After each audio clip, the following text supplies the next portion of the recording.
Hi everyone, this is Jacqueline from She Rises Studios, and welcome to Light the Torch ceremony where we spotlight powerful authors and transformative stories. And today we are thrilled to honor Glen Alex and her empowering new book, Living Boundaries, Affirming Your Line in the Sand to Preserve Your Health and Well-Being.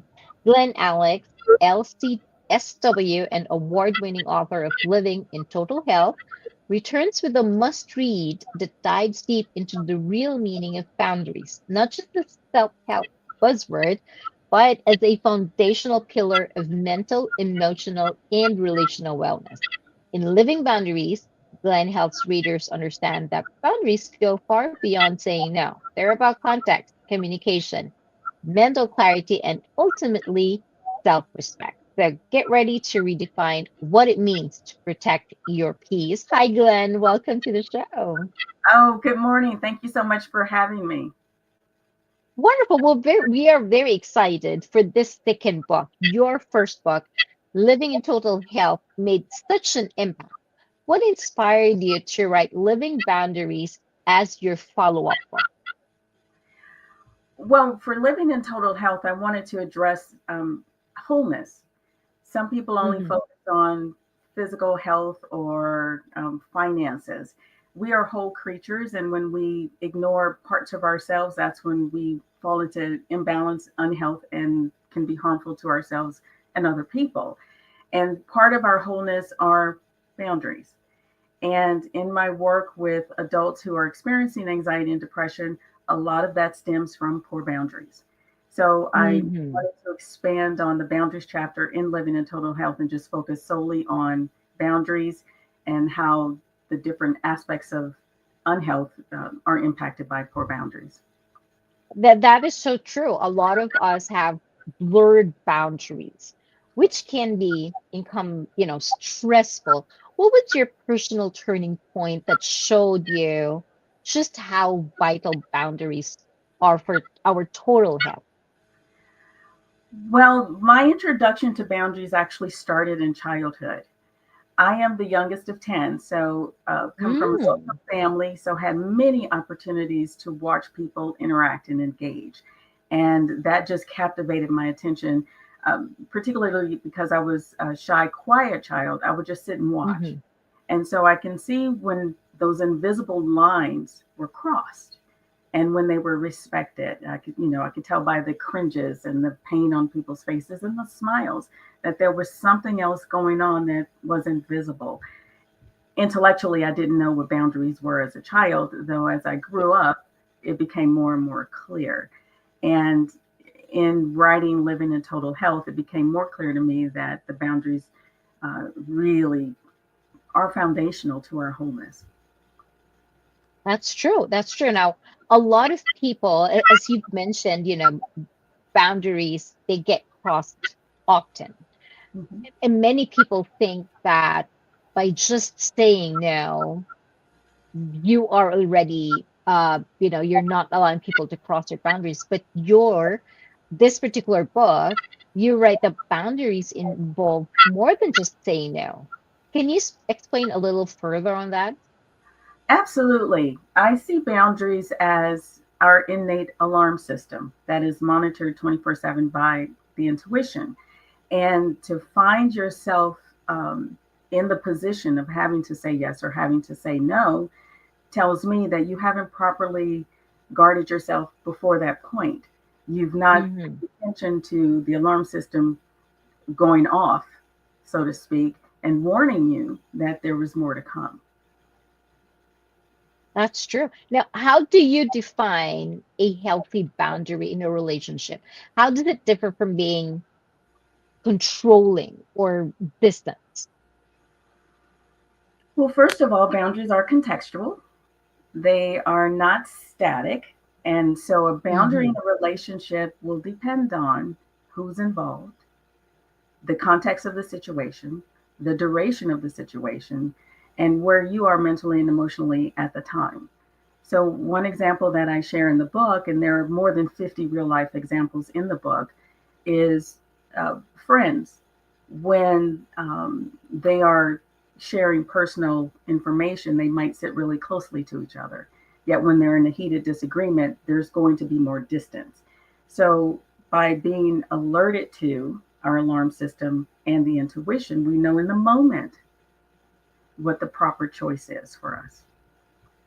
And that's very, that's a very wonderful thing to know. Uh, when you mentioned that boundaries are, it's not static, it's context. It depends on what's happening at that particular moment and with whoever you are having that moment with. What are some of the biggest mistakes people make when they're trying to communicate what their boundary is at that particular moment?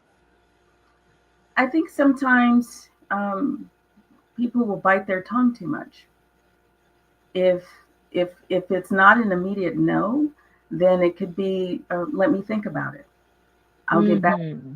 or I'm not comfortable with, instead of just mumming up and then letting it harbor and fester, and then it builds and builds and builds. So the next time, then there's this explosion. That's wonderful, just being honest and truthful at that particular moment, letting them know that I'm not comfortable about this right now. I Hmm. may be comfortable later on, but right now I am not. And this is the boundaries that I'm setting at this moment. That's wonderful. You're right that boundary issues are tied to health challenges like stress, anxiety, and depression. How does that connection play out in real life? Well, for some people, um, I actually have a client who she has panic attacks when she's Mm. angry Oh. because she hasn't said no or set appropriate limits before that. Then when she gets Hmm. angry, because anger is not acceptable to her, it transforms into a panic attack. And so that also serves as a distraction from acknowledging and dealing with the anger and the trigger for the anger. Hmm. So now um, she's mentally ill, is what people would call her. Right, right. When in actuality, it's just, setting up that particular boundary for everybody, depending on the context at that time, at the moment, um, can eventually improve everything else in your life. Now, how far do you think can we reduce anxiety, these anxieties or relationship stresses or conflict if we are able to set our boundaries in a way that is healthy for everyone? Oh, I think it might improve 90% of relationship issues because there's clarity about Hmm. who's responsible for what, how we'll engage in disagreement, how we engage in agreement. It it it it makes it clear. So Hmm. part of a boundary issue, and this relates to the emotional boundary that I describe in the book, is guessing and assuming you know what the other person wants, or assuming they know what you Right. want.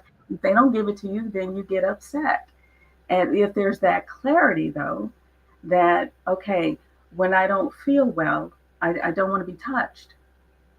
Okay? When I'm excited about something, give me a hug or an accolade.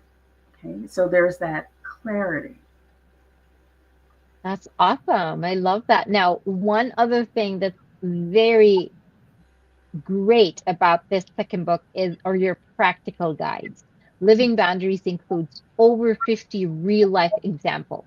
Yes. What's one scenario from your book that resonates most, you think, with your readers?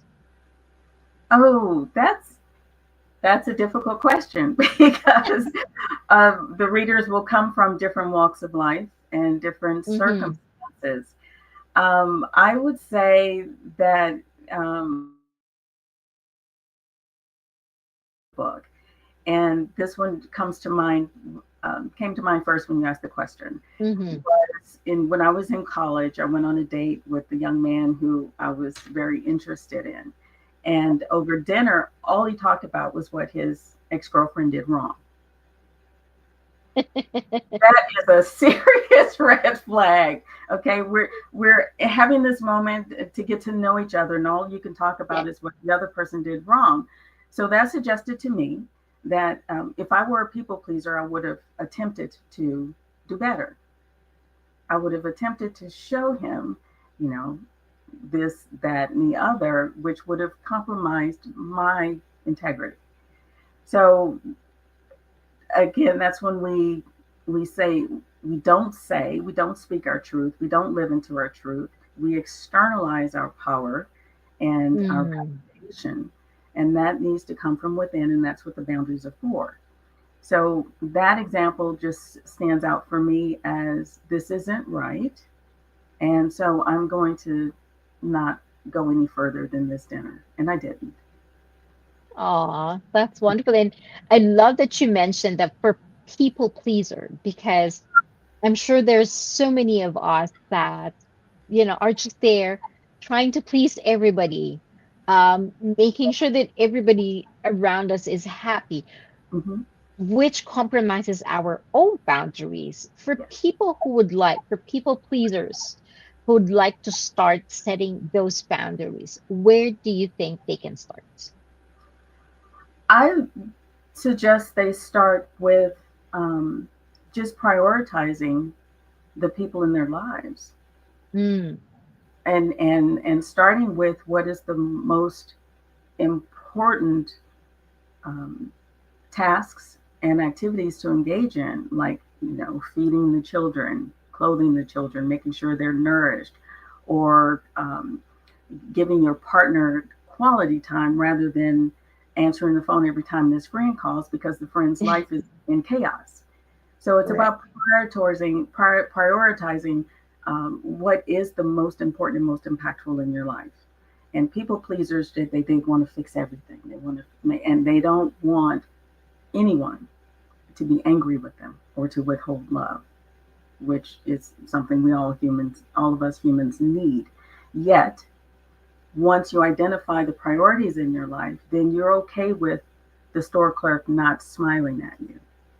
Then you're okay with not answering the call every time that best friend calls because something else is going on. You have this here in front of you that requires your attention. Mhm. Prioritizing, I think, is the first step there, and that will make it easier to say no, not now. Let me think about it. I'm not comfortable with. That's wonderful. That's wonderful. Start with the people closest to you, Hmm.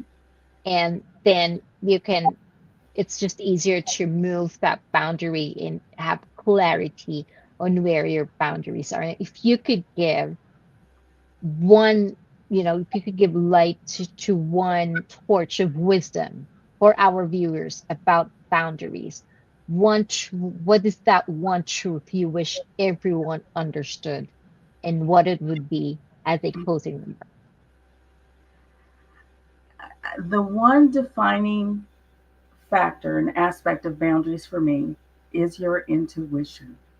It is very present. It is in the here and the now, and your intuition, your inner wisdom, your internal intellect, whatever you want to call it, that part of us that we're born with. It communicates with us all the time about what's working and what isn't working. So our intuition also lets us know green flags as well as red flags.